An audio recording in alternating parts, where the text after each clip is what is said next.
Hello friends, आज के class में हम देखेंगे एक प्रॉब्लम जो कि बहुत ही इम्पोर्टेंट है और डीसी जनरेटर के रिलेटेड ये है। तो इस प्रॉब्लम में हमें देखना ये है कि जैसे प्रॉब्लम में कहा गया है कि 4 पोल वाली एक मशीन है, वेव वाइंडिंग की है, ये नोट डाउन करके रखना है। और आर्मेचर पर स्लॉट 51 स्लॉट है और प्रति स्लॉट 20 कंडक्टर है और उसमें जो ईएमएफ इंड्यूस हो रहा है वो 357 है और उसकी स्पीड जो है वो 1500 आरपीएम है। तो हमें फ्लक्स निकालना है। जैसे हमने पिछले क्लास में देखा था कि हम सबसे पहले डाटा यहाँ पे लिख लेते हैं, तो पोल इक्वल टू 4 हो जाएंगे।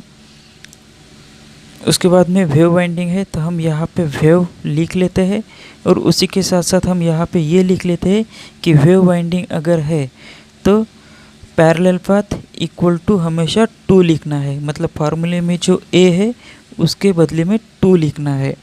और उसी के साथ पी फाई की वैल्यू हमें निकालना है। जेड मतलब टोटल नंबर ऑफ कंडक्टर, तो इसका कैलकुलेशन हम यहीं पे कर लगते हैं 51 × 20। तो ये हो जाएगा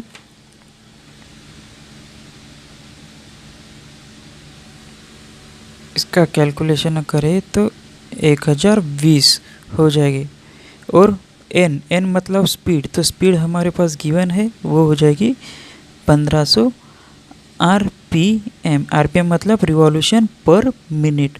और ईएमएफ जो हम ई से डिनोट करते हैं वो हो गया हमारा 357 वोल्ट। तो अब हमें इसका कैलकुलेशन करना है।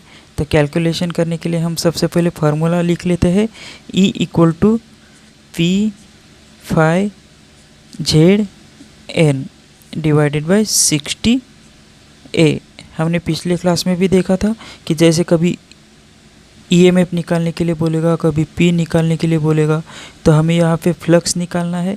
तो सबसे पहले हम इसकी पूरी वैल्यू यहाँ पे पुटअप कर लेते हैं। इंड्यूस ईएमएफ है 357, पोल की वैल्यू है 4, फ्लक्स हमें निकालना है। जेड की वैल्यू अभी हमने यहाँ पे निकाली थी 1020 है और स्पीड जो है वो है 1500 आरपीएम।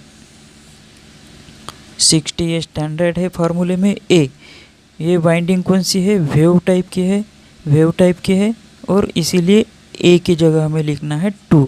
अगर लैप वाइंडिंग रहती तो ए की जगह जितने नंबर ऑफ पोल है उतने ही पोल लिखने पड़ते थे। अब इसका हम क्या करेंगे, क्रॉस गुना करेंगे। तो एक एक स्टेप हम देखेंगे।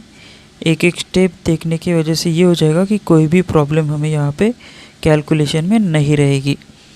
तो इसका क्रॉस गुना इसके साथ हो गया। अब बचे हुए हम यहाँ पे लिख लेते हैं फ्लक्स इंटू 1020 इंटू 1500 आरपीएम। ठीक है, अब हमें फ्लक्स यहाँ पे निकालना है, ये फ्लक्स की वैल्यू ही निकालना है। तो हम इस फ्लक्स को यहीं पे रखेंगे और बाकी जो इसके इनटू में है वो इसके डिवाइड में चले जाएंगे। तो हम क्या करेंगे, अभी फ्लक्स यहीं पे रखेंगे, ये वैल्यू एज इट इज़ यहाँ पे लिख लेते हैं 357 × 16 × 2 डिवाइडेड बाय इस, ये सभी डिवाइड इसके साथ हो जाएंगे 1020 इंटू 1500 और ये जो वैल्यू है ये वैल्यू हो जाएगी फ्लक्स की। अब इसका कैलकुलेशन का पोर्शन हमारा बाकी रहा, तो कैलकुलेशन हम देख लेते हैं। इस जीरो के साथ ये जीरो कैंसिल हो जाएगा,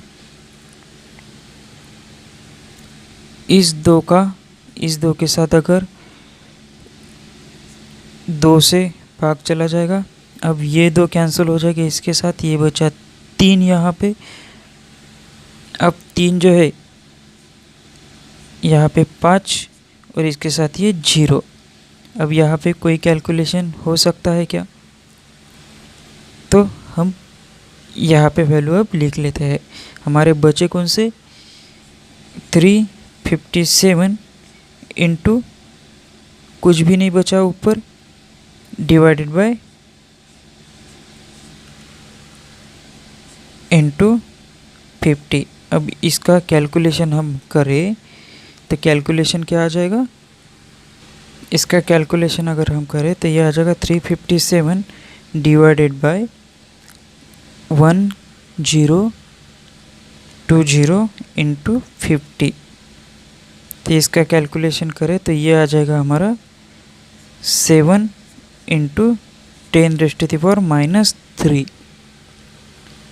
7 इंटू 10⁻³ अब इसको इस तरह से भी ऑप्शन में गिवन रह सकता है, या तो फिर ऑप्शन में इस तरह से भी रहेगा 0.007 वेबर्स, इस तरह से भी रहेगा। ये दोनों आंसर हमारे ऑप्शन में गिवन रह सकते हैं, तो इसका फाइनल आंसर ये हो जाएगा।